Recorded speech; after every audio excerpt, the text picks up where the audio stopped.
তো আসসালামু আলাইকুম বন্ধুরা, সবাই কেমন আছেন? তো আশা করতেছি সকলে অনেক অনেক ভালো আছেন।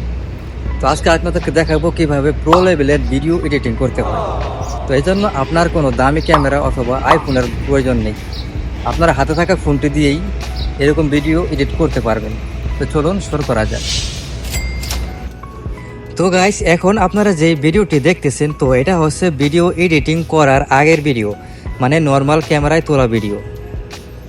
আর এখন যে ভিডিওটি দেখতেছেন, তো এটা হচ্ছে এডিটিং করার পরের ভিডিও, মানে আজকে আমরা এরকম ভিডিও এডিটিং করা শিখবো। তো গাইস, এরকম ভিডিও এডিটিং করার জন্য আপনাদের সর্বপ্রথম প্রয়োজন হবে বিএন এডিটর এই অ্যাপটি।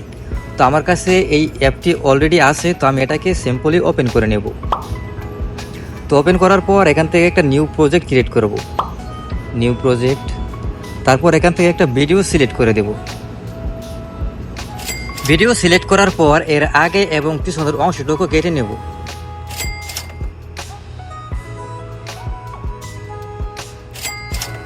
তো এই হচ্ছে আমাদের মূল ভিডিও। তো এখন আমরা চলে যাব ফিল্টার অপশনে, তারপর অ্যাডজাস্ট, এরপর এক্সপোজার এখান থেকে আমরা করে দেব 10, কন্ট্রাস্ট এখানে করে দেব 5, তারপর এখান থেকে চলে যাব স্যাচুরেশন। তো স্যাচুরেশন এখান থেকে করে দেব 20, তারপর ভাইব্রেন্স। তো ভাইব্রেন্স এখান থেকে আমরা 30 করে নেব। তো আপনারা আপনাদের ভিডিও অনুযায়ী কম বেশি করে নেবেন। তারপর টেম্পারেচার এখান থেকে -10 করে দেব, -10।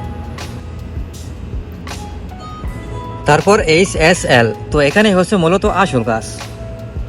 তো প্রথমত আমরা এখান থেকে ইয়েলো কালারটাকে করে দেবো এখান থেকে প্লাস হুপ এখান থেকে আমরা করে দেবো +30, এবং লাইটনেস এখান থেকে করে দেব +10। তারপর গ্রিন কালার হুপ এখান থেকে করে দেবো +10, +100, স্যাচুরেশন +100। তারপর এই কালারটি আমরা এখান থেকে হুপ করে দেব +40, সব 50 করে দিলাম, স্যাচুরেশন 30, এবং লাইটনেস এখান থেকে আমরা মাইনাস করে দেব -40। তো এখানে মূলত কাজ শেষ হয়ে গেল। তারপর এখান থেকে শার্পনেস এখান থেকে আমরা +10 করে দেব, এবং হুপ এটাকে আমরা -10 করে দেব। তারপর হাইলাইট এখান থেকে আমরা +3। তো গাইস, এই হচ্ছে এডিটিং করার পর ফাইনাল ভিডিও।